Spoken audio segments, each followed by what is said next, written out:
No, you can take your seats. Hallelujah. Hallelujah. Amen. Yes, today we are going to share a message that is a little bit complicated. Hallelujah. I'm going to a message. All right. One of the wicked you know that's quite a controversy. The controversy. Yeah. The message I read that controversy. Hallelujah. Allow me to say this. When I'm preaching such messages, I don't intend to discredit any institution. Hallelujah. Yes. But we cannot hide from things that are being exposed by the word of God. Amen. Hallelujah. Amen. If the word of God exposes something, we definitely have to preach it as the gospel of the day. Hallelujah. Because there is no way we can see something in the word of God and try to hide it.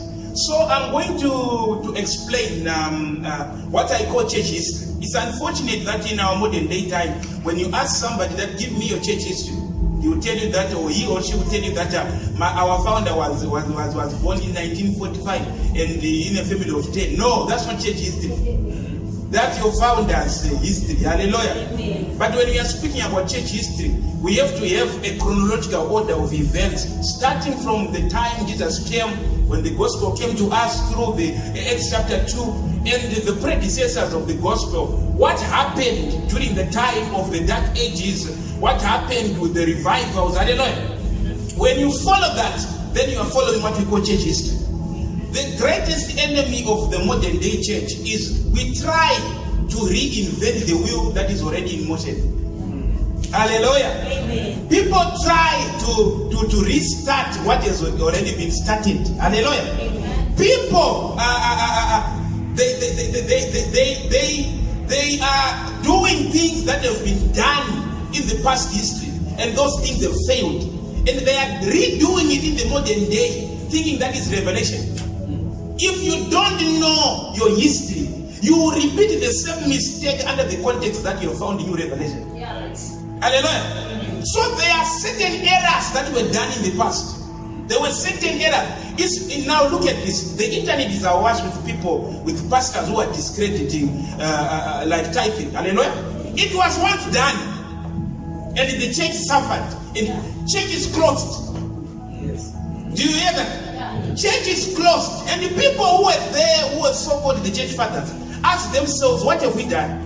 We were saying that nobody should pay tithes. It's an Old Testament thing. Or look at this, Abraham, what, and everybody stopped, and the churches were closed. And do you know when churches closed, what happened to this pride? Crime. Hallelujah. Broken homes. Because you don't know the power of the word, how much it restrains you. Hallelujah. And then they saw that, no, we've done a mistake. And then they decided to say, no, let's bring this back so that we can have pastors who can go and start preaching, or priests. Hallelujah. So now we are seeing that reimagined of the same mistake that the church once did. Hallelujah. Selling of relics, selling of anointed items. It's not a new phenomenon. Yeah. It once hit Europe so bad. Yes. So today I'm going to be teaching you what I call church history. Hallelujah. Amen. And from church history, when you see something,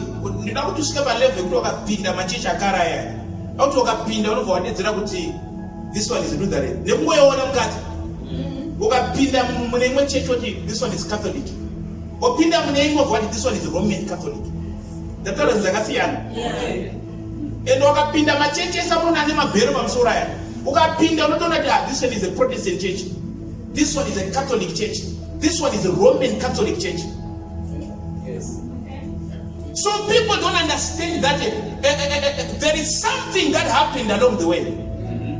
So in order to make sure that I teach you properly, I have to go back to the book of Daniel. Because if I quickly point certain things, some of you will be agitated, some of you will be angry, thinking that no pastor doesn't like other churches. No, I love people who worship God. Hallelujah. Amen. Everyone, even myself, I don't have a problem with them in church under the tree, as long as you abide to what the Bible is saying. And everywhere I can have church. Hallelujah. So I have no problem with anybody, but at the same time, I don't want you to repeat the same mistake that those people did under the context that you found in Revelation. Hallelujah. Can you open your Bibles to the book of Daniel chapter 2? start at the verse of 31. This story, we all know it, is when Nebuchadnezzar had a dream. And when Nebuchadnezzar had a dream, he dreamed of a statue. Hallelujah. Amen. And that statue prophesied events that were going to come up to the time that we are now living. Hallelujah. Now can you read that? Daniel chapter 2 from verse 31. Yes. It reads, Thou, O king, sawest and behold a great image. This great image, whose brightness was excellent, stood before thee, and the form thereof was terrible. This image's head was of fine gold, his breast and his arms of silver, his belly and his thighs of brass, his legs of iron, his feet part of iron and part of clay. Verse 34. Thou sawest till that a stone was cut out without hands, which smote the image upon his feet that were of iron and clay, and broke them to pieces. Then was the iron, the clay, the brass, the silver, and the gold broken to pieces together, and became like the chaff of the summer threshing floors, and the wind carried them away, that no place was found for them. And the stone that smote the image became a great mountain and filled the whole earth. This is the dream, and we will tell the interpretation thereof before the king. Thou, O king, art a king of kings, for the God of heaven had given thee a kingdom, power and strength and glory. Verse 38. And wheresoever the children of men dwell, the beasts of the field and the fowls of the heaven, had he given into thine hand, and had made thee ruler over them all. Thou art this head of gold. Yes. And after thee shall arise another kingdom inferior to thee, and another third kingdom of brass, which shall be rule over all the earth. And the fourth kingdom shall be strong as iron. For as much as iron breaketh in pieces, and subdueth all things, and as iron that breaketh all these, shall it break in pieces and bruise. Verse 41. Hallelujah. You can stop there for now. You can put your finger at verse 50. Let me explain this. Nebuchadnezzar had a dream, and it was a statue that had the head of gold, the hands and the chest of silver, the stomach and part of the legs of bronze. Hallelujah. And then iron at the feet, and the legs of iron, and the feet were actually a mixture of iron and clay. Hallelujah. I want you to notice one thing. The iron never left. Other parts changed, but the iron never left. Up to now, the iron is still there. Hallelujah. That's true. Now, what is the interpretation? Then Daniel said, "Oh, you great Nebuchadnezzar, you are the head of gold. For God, the greatest kingdom to ever exist is the Babylonian kingdom." Hallelujah. In my vernacular, allow me to say this.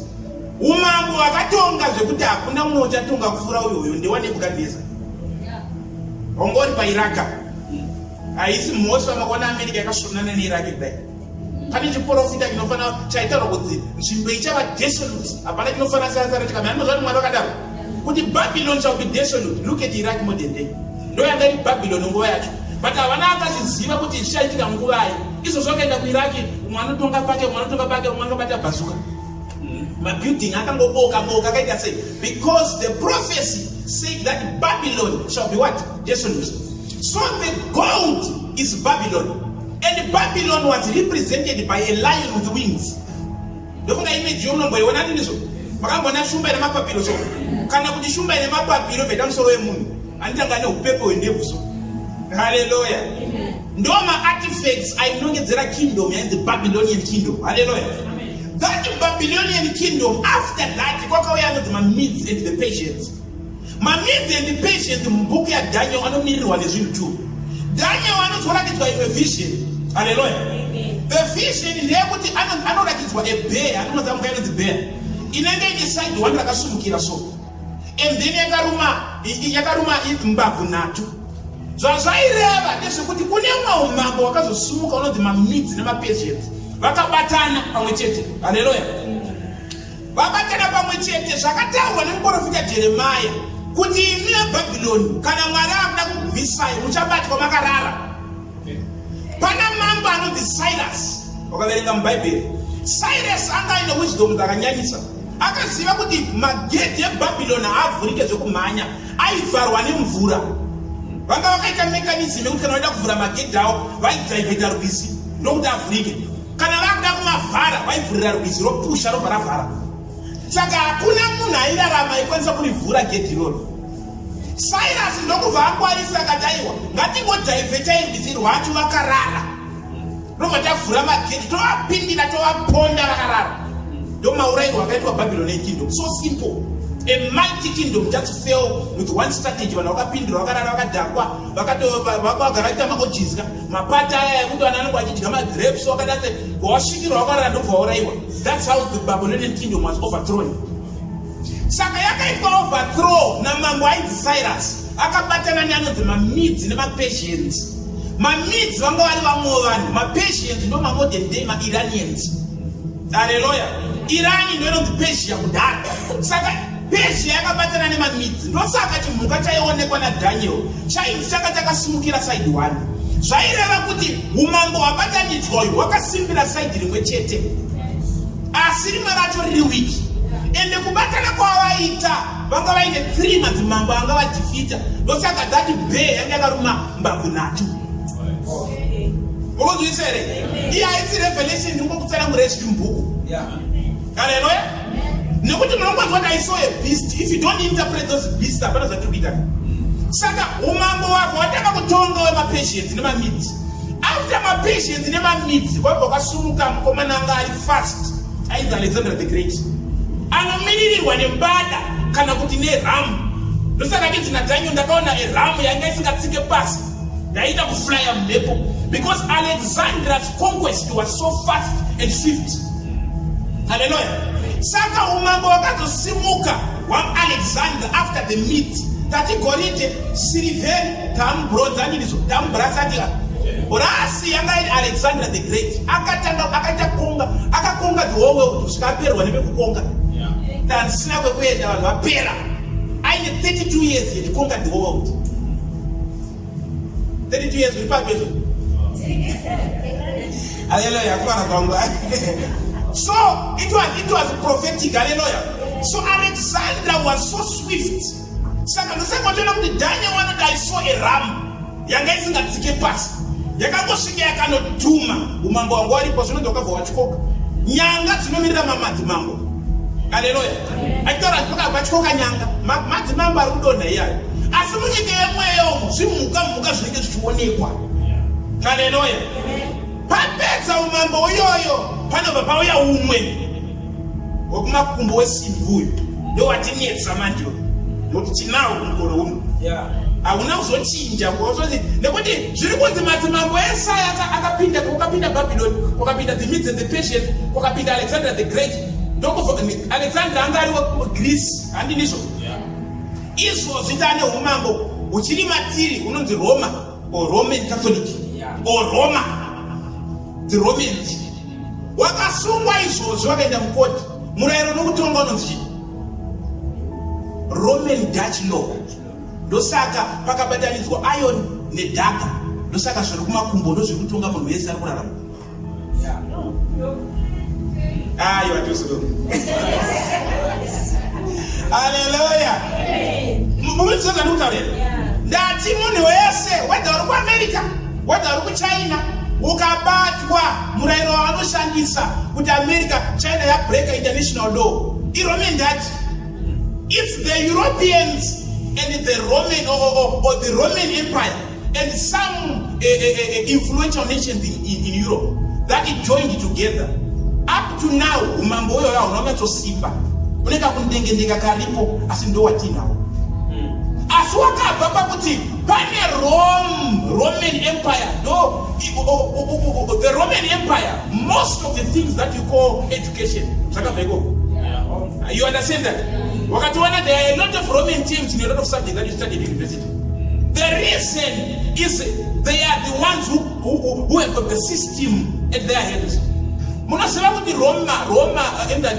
Roman Catholic Vatican inyika munoziva inyika ilibrary at the same time that's the most powerful bank chinhu chitatu kanzvimbo kekuti akana kakakura kunge Pretoria so ndosaka kuti kuti vaiti mungabati mude kuno asi vekuroma vakati ndauye aipfuura nemueurope aitoti gogogoyo osvika muitali okwizwa bhazi kana mota akadhiraivha achinzi ari kuenda kuVatican iwo achitafika kumuona kuno nekuti ari kunzi aiwa ari kuenda munyika iri mukati meimwe nyika yeVatican. Haleluya. So the Roman Empire haina kupera sanyepero iripo, asi manje muhako hwayo kuti tiri kurarama nayo tinofanira kuziva sevana vaMwari kuti wakamira panzvimbo wakaona chimufananidzo wakaona chinhu unofanira kuziva kuti chinhu chikureva ichi. There are altars that are being built or dzakatovakwa ndozokuitirai ndozvitara mumwe musi but for now ndokuitirai zviri padhuze. Haleluya. Dauti muvhure Roman Daniel chapter 7 verse 2 to 8. Pane nyanga inonzi nyanga inotanga kutaura. Dzimwe nyanga dzese dzanga dzingataure, asi nyanga yeDaniel anobva aona ichitaura. Haleluya. Ndakutaura kuti nyanga chii? Nyanga madzimambo. But mamwe madzimambo ese akadonhana, asi pane nyanga 1 yakaonekwa naDaniel kuti iyi nyanga iyi yakabva yatanga kutaura. Daniel ndobva anzi zvinyore, asi hazvisine mwaka uno, ndezvemwaka uchatera chitaurwa iwe neni zvedu kutera ndakuzvirarama tazviona. Mvura ichinzwi Daniel chapter 7 verse 2 to 8.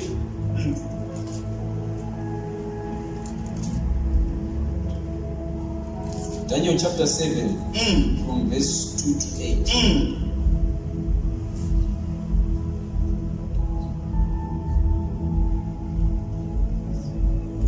It reads, Daniel spoke and said, I saw in my vision by night, and behold, the 4 wings of the heaven strove upon the great sea. And 4 great beasts came up from the sea, diverse one from another.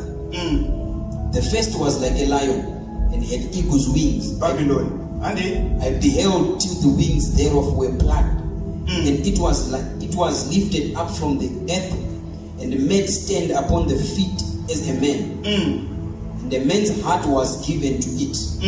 And behold, another beast, a second, like to a bear, and it raised up itself on one side. one side. And it had 3 ribs in the mouth of it, between the teeth of it.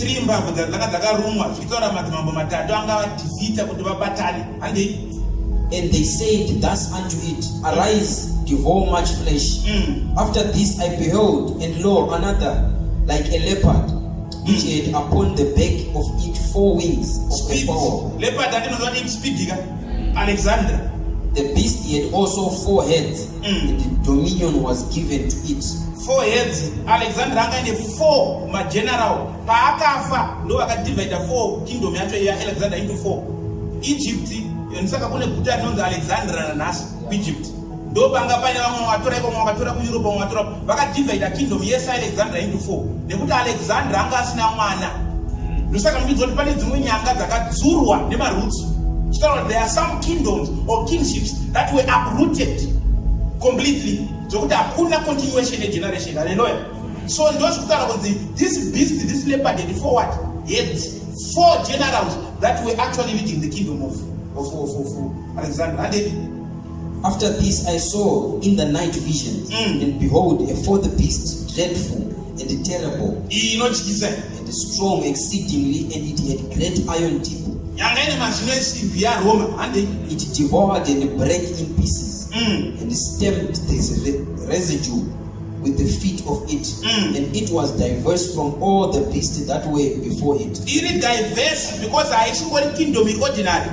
In my systems I put in place, which is education. I speak what conquer and subdue people. It is putting up systems. Systems they want to the king of kings. Quite wise my prefects. Inonoverenga bhuku yaMatthew. Mubhuku yaMatthew mambo anga aripo anonzi Herod. Anonzi anga ari prefect. He was not a king. He was a prefect who would submit to the Roman Empire. So the Roman Empire was diverse in nature. Its manner of governance is diverse and complicated. Up to now, you don't see their influence, but it's still there. The Roman Catholic is the only church that can summon every world leader under one roof. No zero. And I'm not as only by internet. No, I'm president. I got Juba. Popo Agamila Umberi. Suneti guys. Pastor Odeda Munwese Timbo Kuno Mesemi. One of them is going to add a symbolic. Ninge Puti, the Roman power, the Roman influence. Yip la chaya kitaka odo. Aka gara pasina ko pakata meeting. Aitaki ko sina kurada now. And it was diverse from all the beasts that were before it. And it had 10 horns. I considered the horns, and behold, there came up among them another little horn, before whom there were 3 of the first horns plucked up, and by the roots. And I was like, kudzurwa nyanga nema roots tarapane umambo mwakadzurwa zvokuti hapana kana trace yekuti pakazoita genealogy baba kuda kanyanga kadiki. Behold, in this horn were eyes like the eyes of men, kanyanga kakane maziso manje, and a mouth speaking great things, kachitaura maboastful things. Hallelujah. Ko kanyanga kakaka munhu sei kakutaura sei nekuti kachinja kapo. Hallelujah. You will never understand why Pope is powerful. This little word, even when it was speaking blasphemous words. Hallelujah. Amen. Do you know what is blasphemy? Blasphemy. Kuzita Mari. They know the blasphemy. Wakawana wazita Mari we alright, First John chapter 10 verse 10. Uverenge baba Jesu akida kutemwa nematombo. Wakamuti asikutemera chimwe chinhu.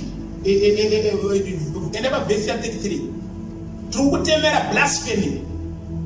What define out the blasphemy chi? John chapter 10 verse 33.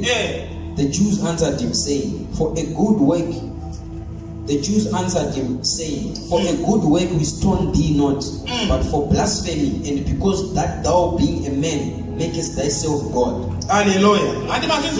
Tiri kukutemera chinuhani, tiri kukutemera blasphemy. Nekuti uri munhu wakafana nesu. Asi kuzviitachi Mwari. No, you know the blasphemy. Wakaona munhu akinzi ari blasphemous, ari kuzviita Mwari.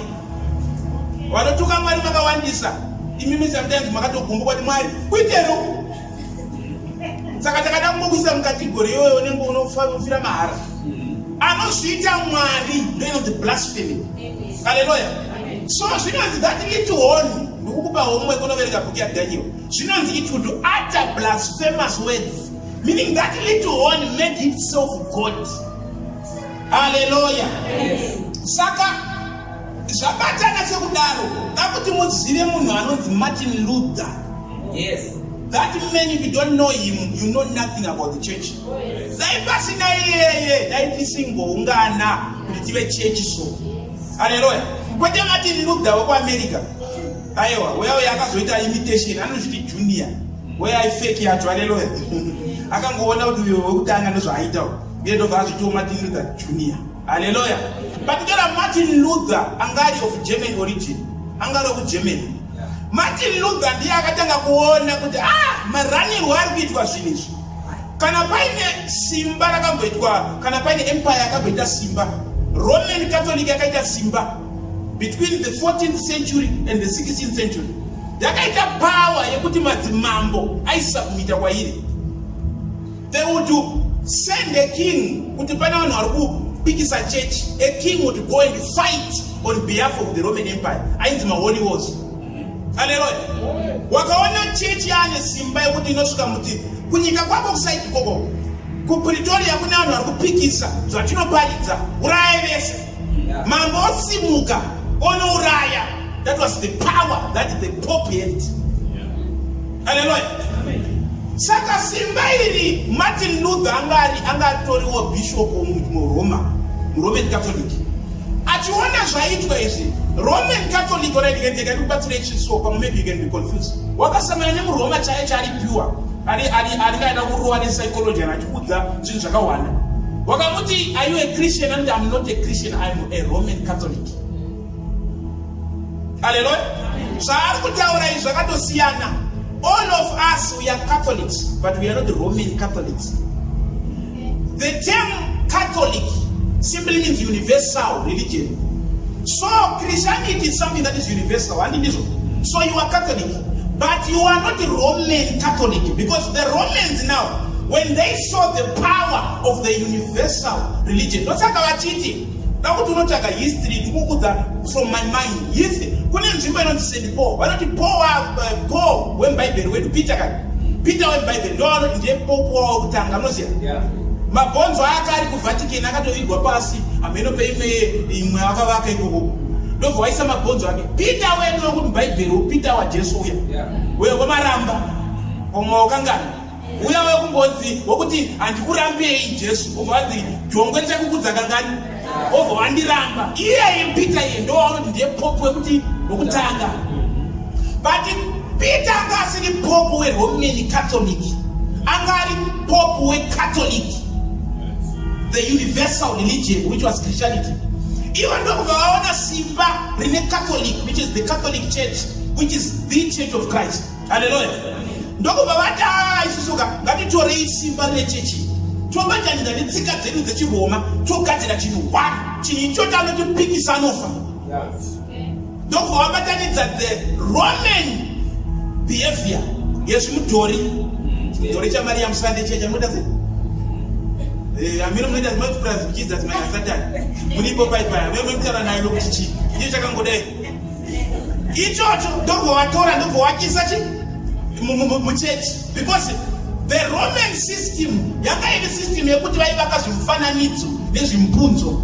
Ndokutora zvimufananidzo nezvimpunzo ndokuisa mukati.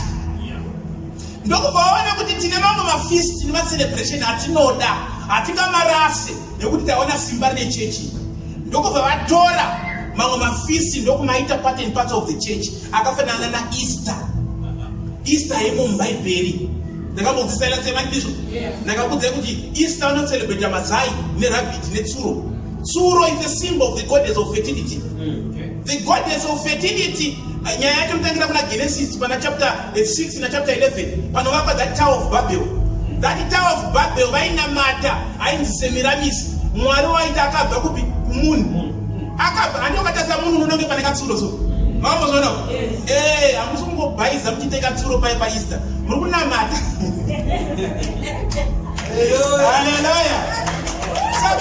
Saka vakatora the Easter celebration. Easter is not about Esther. Esther ndiye mukadzi waBhao akanisana na Elijah uya. Saka ndokuona kuti tsika dzedu hatingadzirase. Ngatitori Easter ndio ino celebrate na Christian. Muno celebrate Easter iri pa Bible. Because it's a Catholic, it's a Roman Catholic system. Hallelujah. Vatora that ndobva vaisa. Vakatora tsika dzakawanda. Roma ine anonzi ma 7 sacraments. Pana kameenda kuRoma.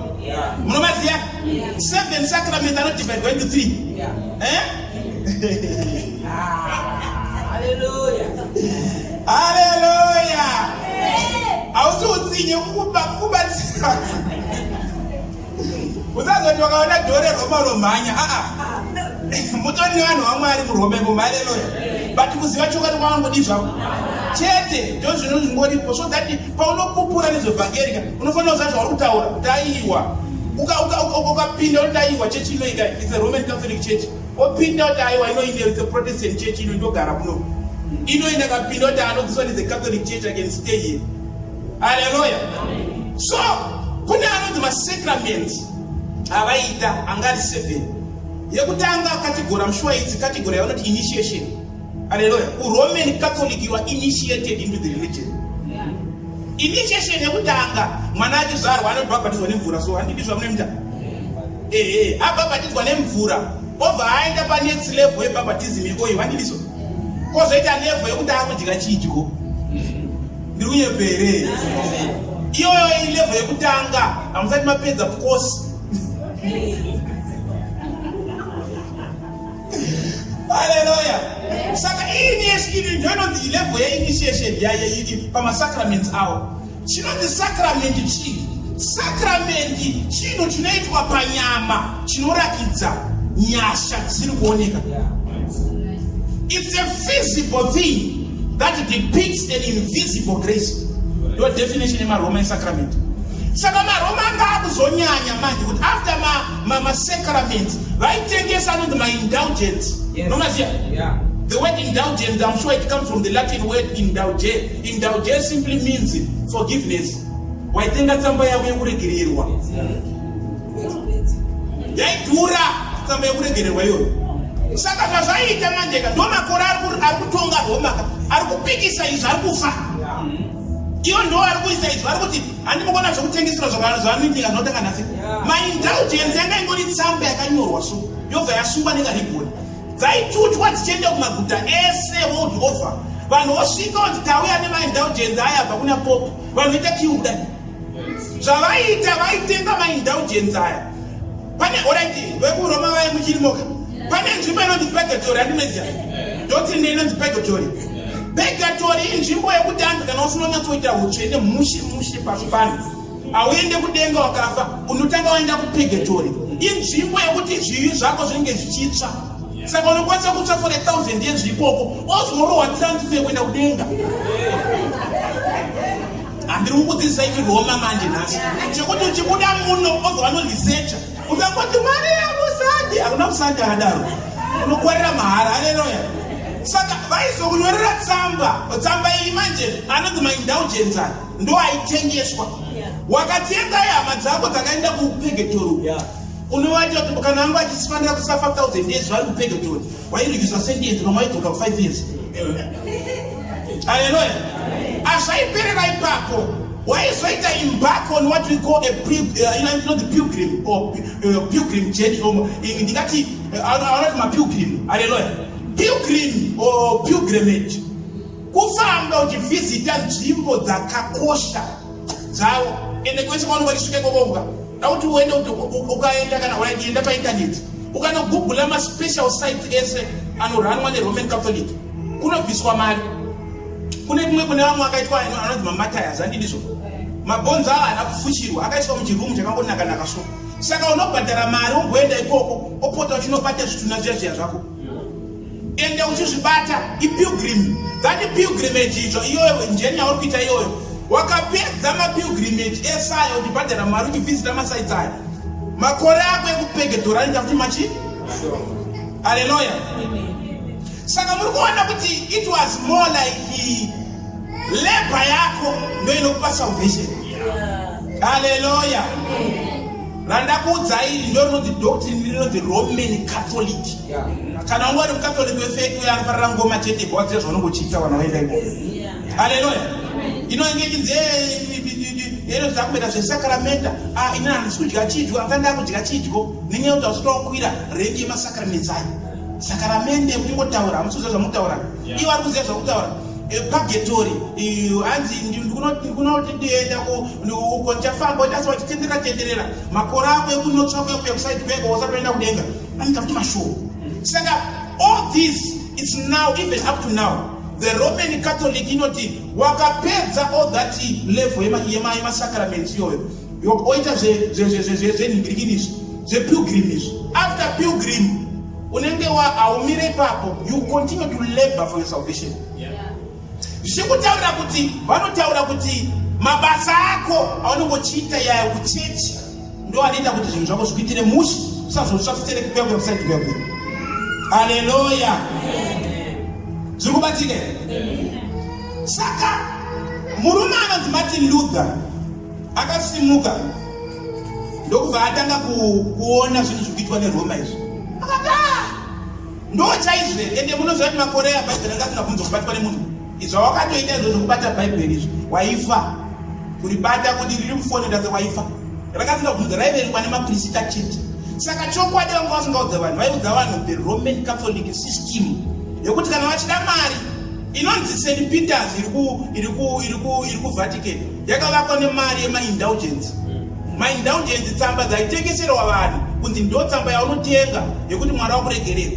saka zvazvaikonzera zvaipa nungo kune mutendi kuti asanamate nenyaya yekuti andingaiti ruregerero rangu ndakadii zvangu ndo zvakangofanana nemukoro uno futi unokwanisa ngotenga anoiti mwoyo woregedza kunamata uchiziva kuti zvinhu zvangu zvinofamba nemafuta handimaona kuti inyaya hwana asi yangodzokorwa yaingotishandi kuminya chete asi nenyaya yekusaziva kuti chinhu changopindurwa chete asi chimhuka chimwe chete. Haleluya. Asi zvitsva zvokutengeserwa ma-anointed items zvakatombofaya kuRoma chaiko, vakaita mari nazvo, vakavaka mabhilding anotyisa. Popo akaita mari yekuti zvainzi hakuna mari inofura popo. Saka murume anonzi Martin Luther anga ari Roman Catholic priest, akatedzera murayiro yese nezvezvaakuitiswa izvo. Ndobva azoenda kuRoma kwacho akati anozvi ndamwezita musande chaiko, ndokuona behavior inana popo neunhu hwaari kuita akati aiwa. Saka ndo zvazviri kuitwa rezvi. Anotaura kuti akaita avoid mwoyo make kunetseka kuti pane chinhu chisimo mandiri mani chiri kuita kuti zvisafambire muchechi.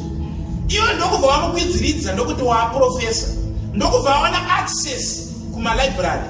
Roma iri kuhwandisa one of the most precious thing that the Roman Catholic is hiding is information. Mina ndikuze chirichi, munhu anowina hondo ndiye anochengeta history.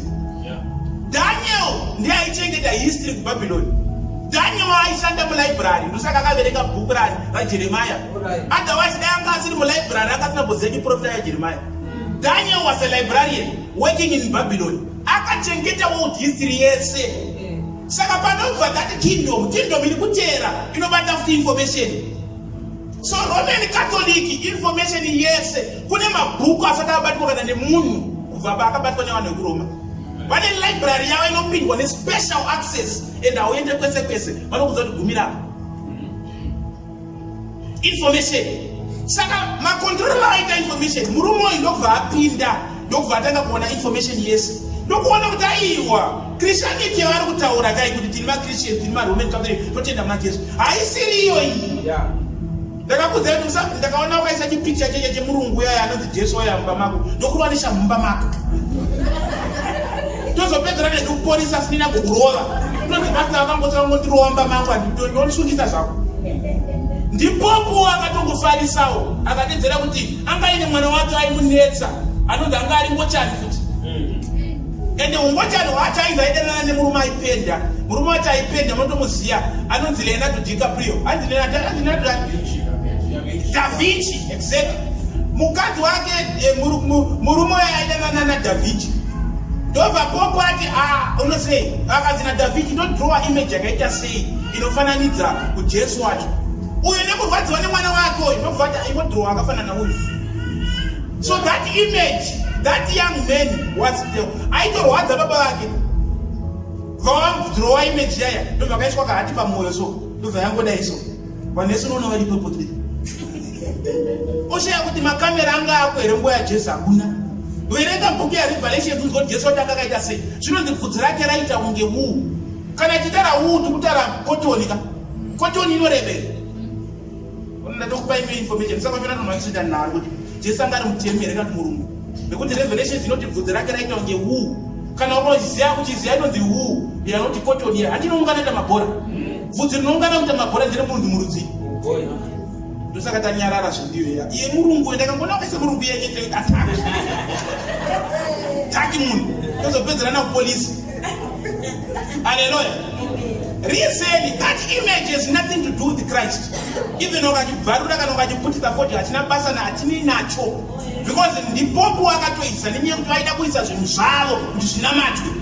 Handini zvere. Amen. Saka pafamba murume uyu ndobva aona kuti no. Rimwe ramakora achiverenga Bhaibheri ndobva kwabuda verse 1 yakamuchinja upenyu hwese. Ndoenda kuverenga nhasi. Ndiye ndakabvisira paposta. Galatians, hallelujah, chapter 3. Ati muverenge Galatians chapter vhura Habakkuk chapter 2 verse 2 to 4. Habakkuk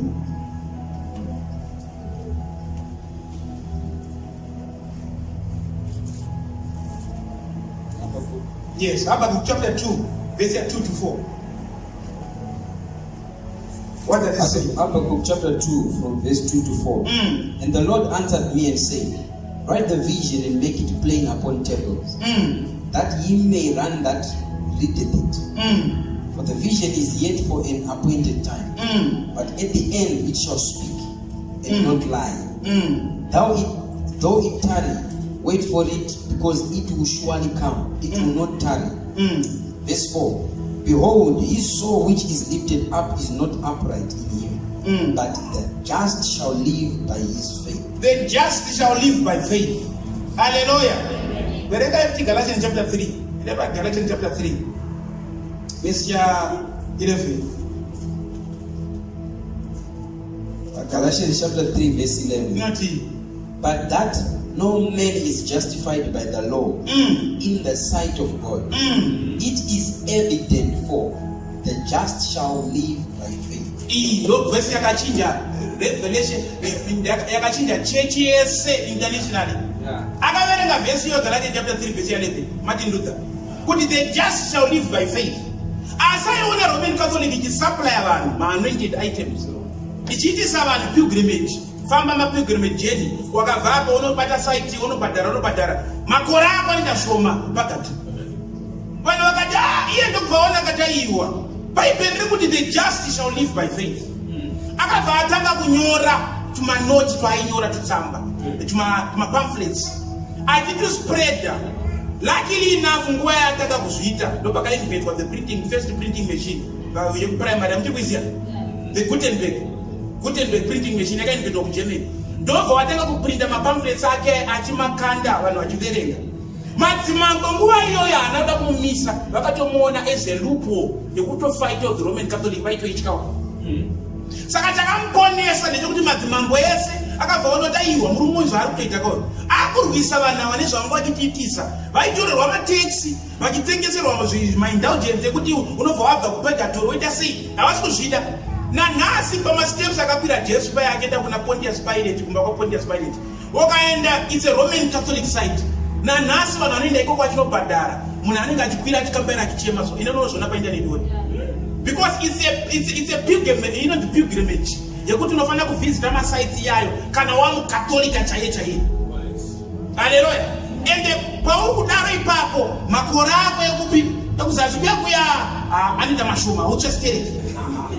Handi murikona. Saka zvaitaura kuti the number vanhu vobva haudzwabva kuti purgatory da. Purgatory ndopakabata doctrine reRoma. Kana uri muRoman Catholic wakafanana nemunhu akabayirirwa paoxygen, wakabva muRoman Catholic wafanana nemunhu adzurwa paoxygen, unofa uri mushiri. Hallelujah. Saka vanga vakadevelopa inonzi interdependence yakakufanana nekuitwa napapa mazuwano. Wakabva muchechi yapapa unokwanisa kuti unoita accident. Kana kuti wakabva pana papa zvinhu zvako hazvikufambire. Pana papa ndo pana upenyu hwese, pana papa ndo panoitwa zvinhu zvinofambe. Saka hazvizvitsva.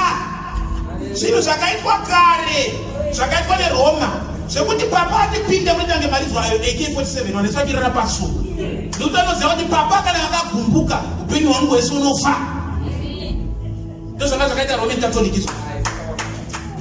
Hallelujah. Ndosaka ndati nhasi kune controversy. Hallelujah. So the reason why ndiri kukudzidzisai izvi, usangoita chidume ungopinda religion usingazivi.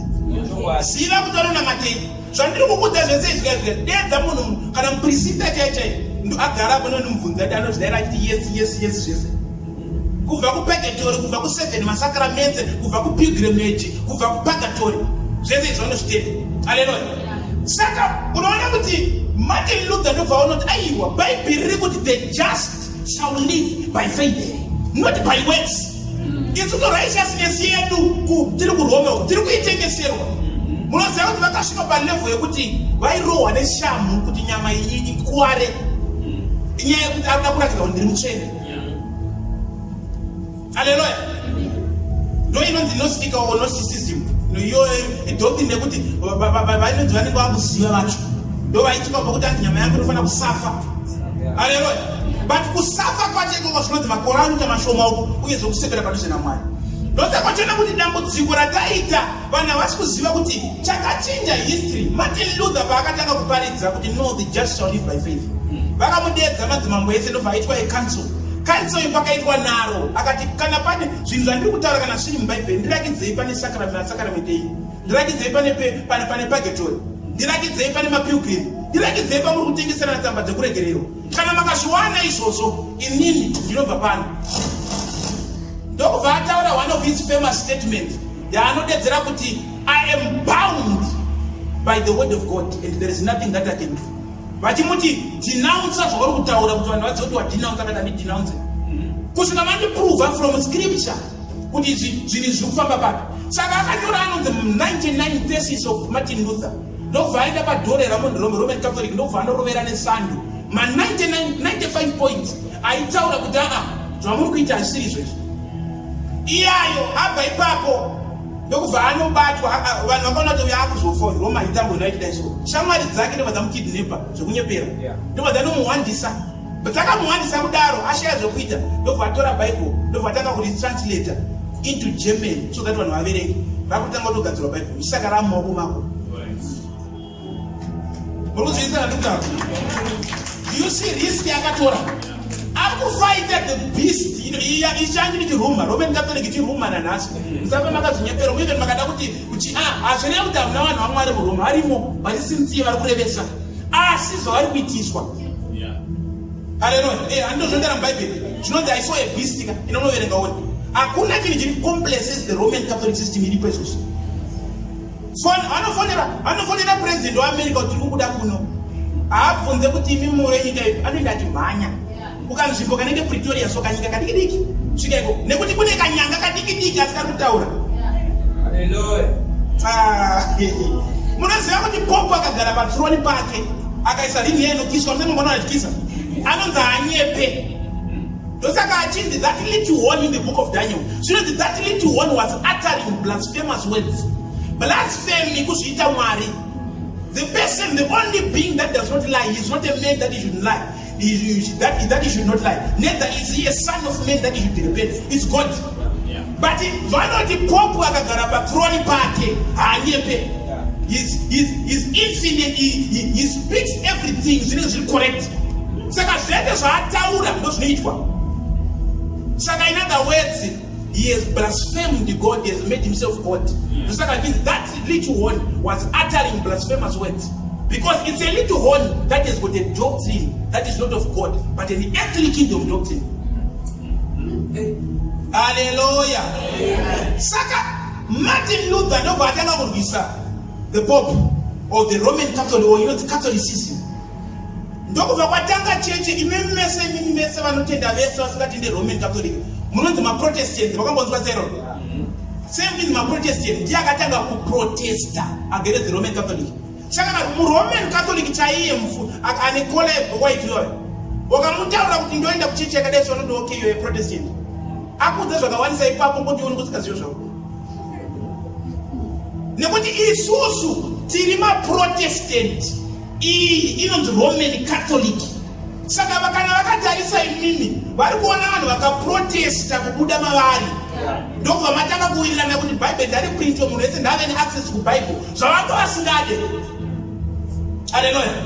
Zvekutengeserwa masakramenti nekuti achizvene vamazviramba ndovamati tinotenda muna Jesu pasina chimwe chinhu chatinoita kana kupuhwa. The just shall live by faith not by works. Hallelujah. Saka izvozvo ndozvakaita kuti pave ne the transformation yatinayo nhasi. Okay. Saka you are part and parcel of what is called the Protestant movement. Saka Protestant movement yaina kugumira ipapo. Vakapinda mumachechi ese anga achinzi eRoma nguva iyoyo. Vakatanga kubvisa maimage anga ariko. Vakapinda muchechi yeRoma chaiyo. Mune zvimpunzo zvirimo, mune maglazi akapendwa anenge aine maimage evanhu vanenge vakanongedzera kudenga, vamwe vakaita sei vakaita sei. That was propaganda that the Roman Catholic Church was using in order to keep people at bay. Yeah. Kuti vanhu varamba vakavharirwa in that prison yekutenda. Hallelujah. Saka maProtestant paakauya vakatanga kupwanya mawindo ayaya ndokutanga kupwanya zvimpunzo zvezve. Do you hear what I'm saying? Vakatanga kupwanya zvidhori zvazvana Mary Musande nechi. Ndokubva vatanga kuti hatichada zvinhu zvinobhirwa kumadziro. Ndokubva vapenda chechi yavo kuti ive neplain color. Saka the next time wakapinda mu church inenge ine plain color asi vachiimba sevanhu vekuroma vachiita zvimwe zvinhu zvacho zvinenge zvekuroma unoti kuzowanenge veroma asi hamuna zvimwe zvinhu zvinana Maria Musante ndo inonzi Protestant church iyoyo. Haleluya. Saka kungopinda mu church kungoona kuti muno muri plain asi ndange Roma ndo Protestant. Wapinda mu Roman Catholic unoona pana Maria Musante pan altar kakadai so kakaiswa machira akadai. Wabva ipapo pane tumwe tunhu turi kuitwa tumbanje tinenge chifurizwa so kozoti amuno mu Catholic muno. Haleluya. The reason vakazisiyanisa ipapo the Protestants vakatanga kudestroya zvinhu zvese vakati salvation haiwanikwe nekuita mabasa enyama. Haleluya. Salvation inowanikwa nekutenda mu the finished works of Christ. Haleluya. Zvakaitwa naJesu zvakapera ndo zvatinotenda. Izvi zvatiri kuitiswa izvi handizvo. Ndo pakatanga inonzi the Protestant movement. Saka Protestant movement iyoyo yakadivhaida Europe. Haleluya. Yadivhaida Europe ndo saka wachiona kuti Daniel akazoona statue kumakumbo kwayo kune simbi nedhaga asi zvakabatana. Ndokubva vazowirirana kuti aiwa ngatisarambe tirwisana. Imi maProtestant nemachechi yenyu ana Hebron Art of Prayer muchienda makadaro ana Zayoja muchinobuda uko twese tumachechi tinoononzwa kuti tinocategorize as Protestant. Any church that is outside Roman Catholic is a Protestant church. Hallelujah. Saka ndobvaona kuti aiwa tingarambe chinetsana ngatichitongai pamwe chete tichigadzikana. Saka wakaenda kuEurope unokwanisa kuona side rimwe vachitenda Roman Catholicism, wenda rimwe side vanotenda Protestant church akafanana na Wisiri, akafanana na Church of England. All of those are Protestant church. Haleluya. Zviri kubatika here. So unofanira kuziva kuti kana ndinopinda chinodzi muchechi chikuti governor chii chandisiyanisa kuti ndakaona Roman Catholic Church ndinoti aiwa we are not part and parts of this. Zvavanoita, you will labor for your salvation here on earth and you labor for it in church. Ndosakotona kuti hakuna church ine mari seRoma because system yavo yegovernance inongoita kuti automatically vanhu vanoita kunonzi kuzvimilka out of anything, giving it to the church in order to spend less time in purgatory. Hallelujah. Zviri kubatika here. Saka wakanzwa munhu achikuti you are part and part of the Protestant movement, usakumbuke ndo pakabva chechi. Ndosaka takaribata bhaibheri vanga risingabatike iri vaipondesa iri kungoribata ungonzwa kuti une kopi yebhaibheri waifa because ndo vaida kuriverenga chechi vachikudza zvekuita. Hallelujah. Hallelujah. So after that mubvunzo ndewekuti pastor kana mudedzera kuti the just shall live by faith. Mubhaibheri wani James anodedzera kuti show me your works of faith, or show me your faith and I will show you my works of faith. Hallelujah. So hazvanzi Jesu paanodzoka achauya kuzotonga mabasa. Mwana atoti aunoti yatoo mawana yatanga. Hallelujah. Because animona pakutanga vanenge kunda tiche. Do you see that? Kuti tirikutaura kuti isusuka our salvation is not by works. The just shall live by faith. And if we are living by faith, how then do works complement my faith? Papo ndo pane nyaya yesu manje ndo panoti mtendi. Hallelujah. Nekuti vamwe venyu ndakudzokera maitaka ndekuti muri kutenda chikatolika asi muri mu Protestant church. Pakuti unonzwa munhu achidedzera kuti apasa munozechika ndakaita zvese zvinodiwa kuchechi, ndakapa mari, ndakapa matithe, ndakazama zvese pasa ndina matire zvangu hazvina kufamba. No, you are actually a Roman Catholic in a Protestant church. You are believing that your works, your tithing, your giving, everything was going to buy you a gift or buy you a special place or buy you a special anointing. Okay. By virtue of just saying that, you are not actually of what we believe. Hallelujah. Because you are crediting your efforts and your works. That if I do this, then this has to happen. Mabandu isaiba. Ndosaka wachiona kuti vamwe venyu mindset iyoyo wakataura kuti izvozvo uri pamberi pangu handikudaire kazhinji kacho. Because ndichiona kuti nendozviudza kuti saka uchine basa usati wadzidza vana. Ndongozviudza izvo ndinonenyara ndokuti waka let me pray for you. But ndinge ndatone homework uzoti bona wasi kuziva. Wasi kuziva. Nekuti munhu ari kutaura zvine zvaaita asi hapana chaitika kuna Mwari. Nekuti Mwari havasi kutarisa izvozvo. Hallelujah. Zviri kunzwika here izvi? Tell your neighbor, the just shall live by faith. The just shall live by faith. Tinorarama nekutenda. I want you to read these scriptures. I want you to read this scripture. Vurai Romans chapter 5, verse 9. Romans chapter 5, verse 9. Much more then, being now justified by his blood, we shall be saved from wrath through him. For if, when we were enemies, we were reconciled to God by the death of his son. Hallelujah. What would you say also? Yeah. Take it there. So what does the scripture? Much more then, being now justified by his blood. Taka justify your neropa rake. The just shall live by faith. Saka ndisandaenda kumwe kwese ndakukudifanira kuti anoti just ndiani.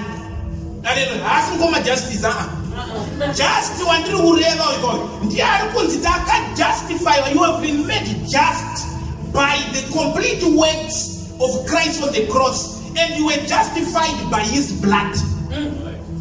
Hallelujah. Ropa rake kudeuka parakangoita chete richidokera iwewe. Wato just.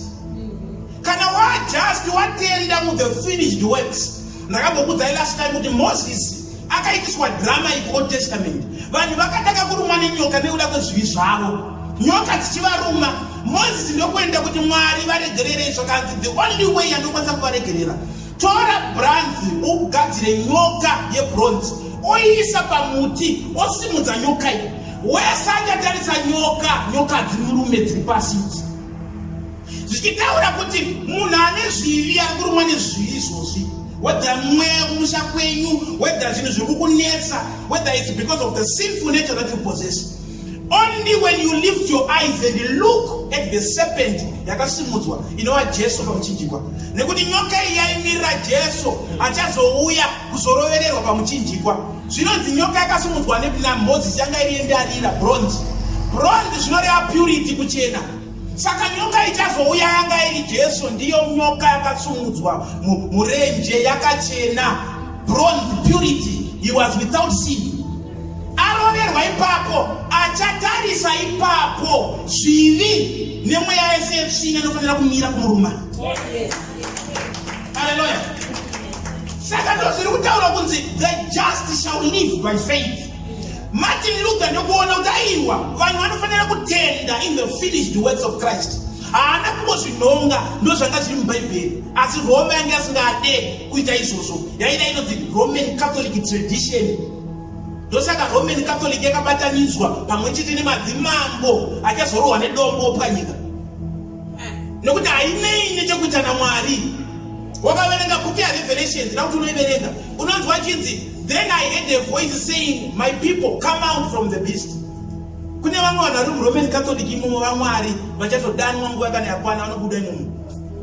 Because uku kuri kushandwa kuti upone. Isu tiri kutitarisa kune basa rakapera unopona. Hallelujah. So the just shall live by faith. You are justified by the blood of Jesus. He cleansed you from the sin. If as my sins were as white as crimson, or were as white as the red scarlet, you shall be turned into as white as snow. They shall become as white as snow. So I tell you, the Old Testament, which I change over, the blood of Christ made you just. It's when able to live. It's the Greek word zoa. Zoa is not able to breathe. The just shall breathe by faith. Unofema nekutenda ufemene mweya kukuramiswa vamwese. Kana wa mwana wa Mwari miradi kunyatso kutsana kurai papa. Kana wa mwana wa Mwari auchengetwe nezvinochengetwa vamwe. Okay, ngeni kwendise kuvaroi pamwe ndoko majaira. Muroi.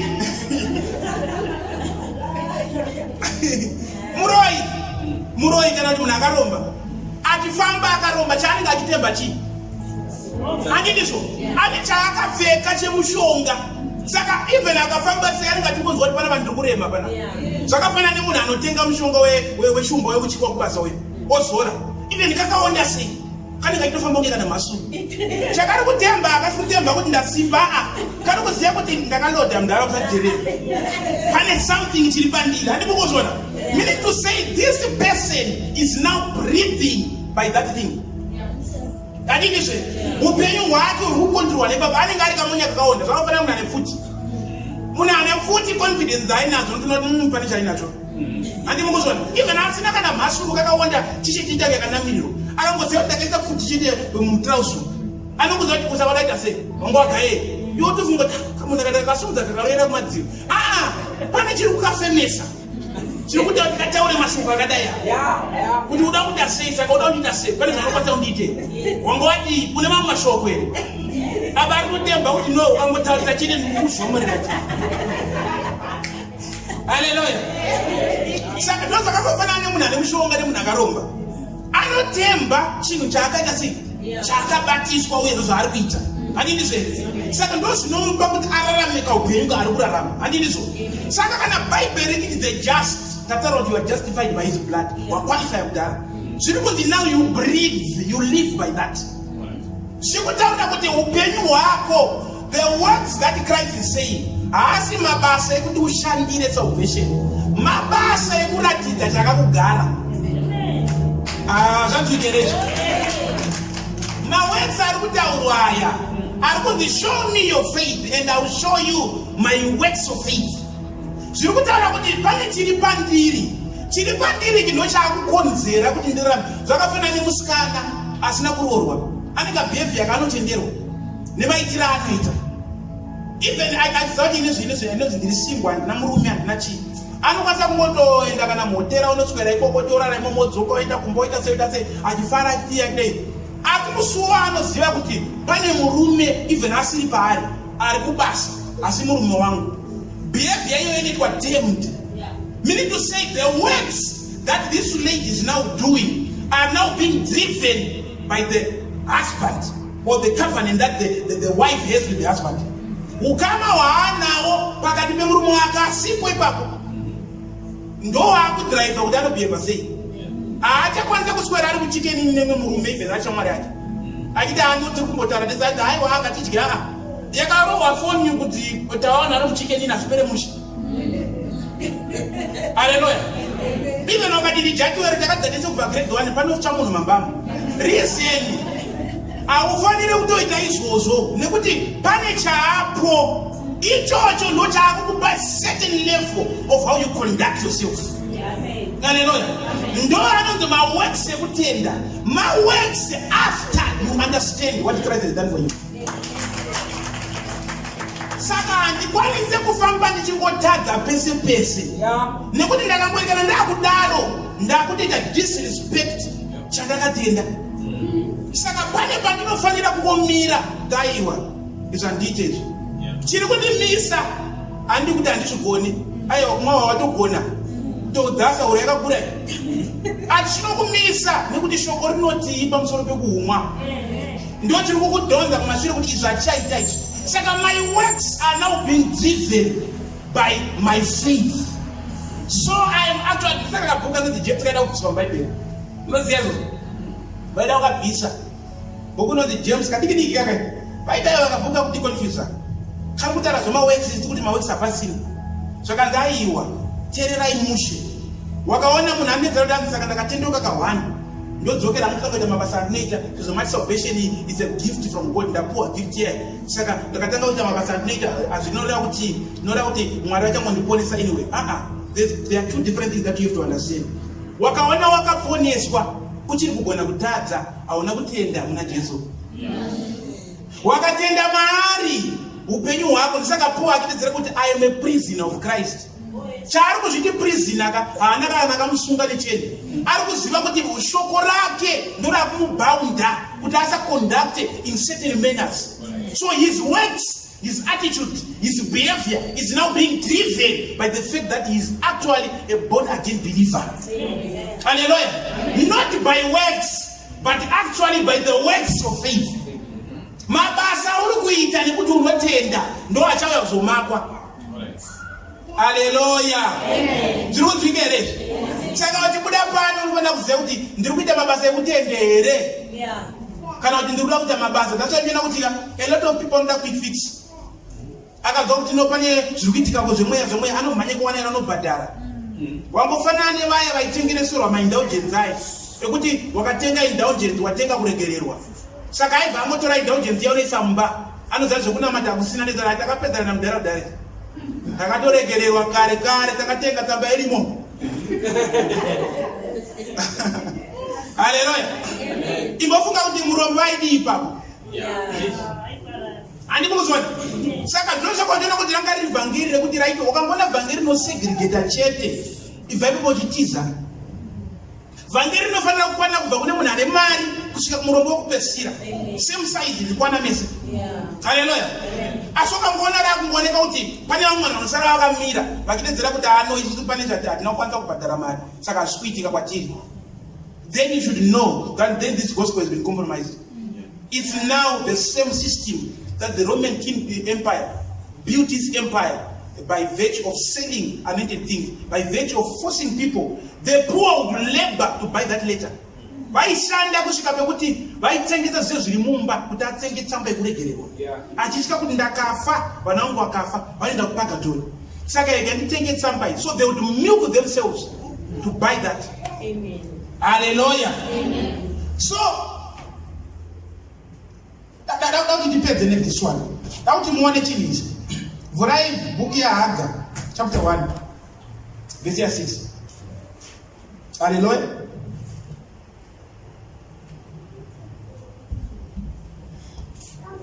Haga or Haggai.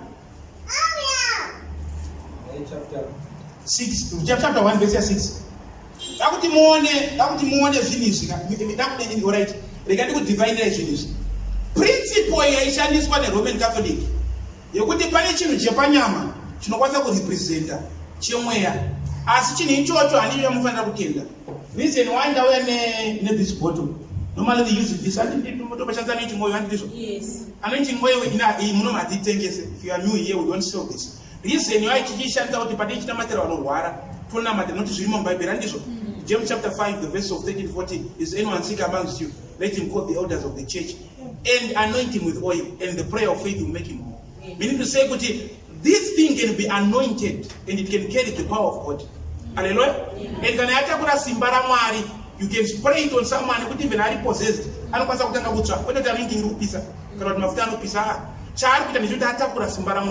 So issue yekuti unokwanisa kunamatira chinhu chotakura simba ramwari irimo muBhaibheri.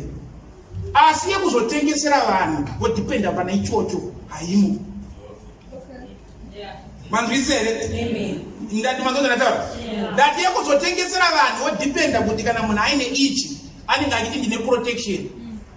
Asine namwari ane ichi. Panopera dhisi anofanira kunorivhila. Wamukonekta kwauri hauna mukonekta kudenga. In other words, ndiwo wamwari ndo blasphemy iyoyo. Hallelujah. Saka any church that diverts or compromises kuti munhu anamate mwari asanamate an object or something, then that person has become blasphemous. Though even akadedzera kuti no, let's give glory to God. Tarisa kuti vari kuitei imomo. Wakaona paine kuti kana usinawo zvinhu zvemuchechi muno zvawatenga ana mwari amusikuonana. Ziva kuti that's blasphemy because it has been reduced to the level that what the pastor says is what God is actually agreeing with. So he has made himself God. That's blasphemy. Hallelujah. Amen. So there are a lot of blasphemous churches all over that are selling things, and there are people are now depending on this. Munhu anokwanisa ngobva kunohura kwaari kubva otosvika unotenga anointing oil. Saka pamwana bakwazi kusvika nemapei kumba. Because my anointed hura azara panda. Akazora mafuta leo inokuda sei mari yake. Akambaba akamenda kubhawa de anga tikopenyero. Mbavha dzikubati kwa nemapurisa. Dzakazora anointing oil. Because spray akapinda mjira urode abatike. Anointed thief. Because zvakaanoinwa. Hallelujah. Nekuti zvinhu zvakazodzwa zvakungopuhwa munhu wese zvino nezvine mari. saka mhondi nechi vaitenga tsamba dzekuregererwa dzedze asi vachikondinya kuponda achiti tsamba nayo mudhara takapedzerana nawo ndiketimboita zvepasi ndosaka vachiona kuti zvandiri kutaura izvi hazvi kunyepa. And unoona kubrazil is one of the most dangerous countries to visit. Brazil nenyaya yekuti ndokuno domination yecatholic. Ukaenda ikoko hamusati mamboona kuti mafilime emamafia vaya vanenge vachipfuura nasaneka nerosari nekuti mindset iriko. Popu chaiye achivisita kubrazil futi zvinomira kurira magangster fights anomira popu kana achivisita kubrazil. Reason ndo same system yavo yayo. You can still continue doing what you are doing. Kana wapedza ozoenda unodedzera kuti father have sinned. Wapinda mukabox kake mapedza mukabox kake it's part and part of their sacrament. Wapedza maconfessions yayo wabuda imomo wodzokera kuti basa rako wachena. Kana waponda futi unodzoka futi kuita uchirifila futi. Saka ndisakaona kuti kwese kune dominance Roman Catholic chaiyo chiri pure akuregere this mafia kind of business. They behave like mafias. Kana popo wawe my Italian mafia, most of them they are Catholics. Reason ne system yoyi kana ndakanganisa ndauraya vanhu ndavhiringa vanhu ndozoenda ndonoti father have sinned ndobhadhara ndobhadhara noita zvandinoita ndopuwa chidyo ndadzoka ndachena otangisa futi because his works are actually being credited to his righteousness. Asi Bible rinodedzera kuti righteousness is not creditation, does not come by the creditation of your works, but it is imputed upon you when you believe in Christ. Hallelujah. Chino chaunopuwa kutenda as a free gift nekuti watenda muna Jesu. Hallelujah. Saka kuanoendwa kwemasakramento, right? Inonzi sacrament. Azvireva kuti temo yekuti sacrament haishande in the Protestant church. No. Irimo asi hamudepende neizvozvo. Sei ndiri kudaro? Kana nditi handinoti esacrament tatizvoni chinhu chaunoita panyama chiri kurakidza kutenda munyasha kana kuti munyasha dzisiri kuoneka. Handidizvo? Handimanga muchipera. Every Sunday tinotipai giving can be considered as a sacrament. Nekuti handimuri kupera. But haudepende kuti kana ndapa saka Mwari anofanira kutondipawo chete. It's no longer by faith now. It's now by works. The moment you just give something and you demand you are giving because you are believing that God is my provider. Kwete kuti ndichikupai Mwari ndisupply futi nekuti pana matikaita mobeja izvo zvinozvita kuloto. Kana ukidai wotaipiwo yekupai unoenda kuloto unotenga ticket re 1 rand asi uchida kuzowina 1 million wakapota wazama kuti mangwani kusvika wazobata nhamba wowina mariyo ndo lottery kind of giving. Kana uri mumba yaMwari unopa nekuti uri kutenda with the finished works of Christ. Kuti chandiri kutenda ndati the just shall live by what? Saka the just ndiwe wakajaswa neropa rake. Chandiri kurarama nacho is having faith in Christ. Mina ndinokuudza chimwe chinhu chokuti pamwe rambo chinotisa wakanamatira mari nekashoma sumudza maoko kana ukambonamatira mari yakatanga kuwanda uite munhu wekutanga nhasi. Aiwa ngatitei survey kana uchipedzera kuti pasa ndakambongazotsanyira mari cheche yakawanda mari sumudza roko semusina asi amunamboitsanyira here mari. Aiwa taurai chokwadi amunambotsanyira mari mesere kuti ndinombotsanyira akachisa kuchirungu raipama makanganisi my finances amusati mambofira amusati mambofira mafinances umatsanyira zvekutenza chezvo mafinances asi wakambozona kuti andida mashoma munoziya rezo. The more you pray for money the more it seems like you are so batika. Because principle yacho ndaenda kudzidzai kuti uzive izvozvo uvadhasi kuti musi wanotanga kunamatira mari unotenga kutimwa so kuita kapati kekuti unoshando zvazviri kutaura kuti kunamatira mafinances acho asi zvinhu hazvi kufamba futi. Haleluya. Reason Mwari chavari kuda kwauri handi mari. Mwari chavari kuda kwauri handi kuimba kwako kana chaka. Mwari chavari kuda kwauri is faith. The just shall live by what? You breathe and live by faith. Hallelujah. And the Bible says without faith it is impossible to what? Please God. Pasina kutenda hapanachi you cannot please. Saka Mwari kana wachida kwauri kuti vakupe mari vakuropafadzi ukatanga kunamatira chinhu vanofanira kukusqueeza kuti uye papath yefaith chete.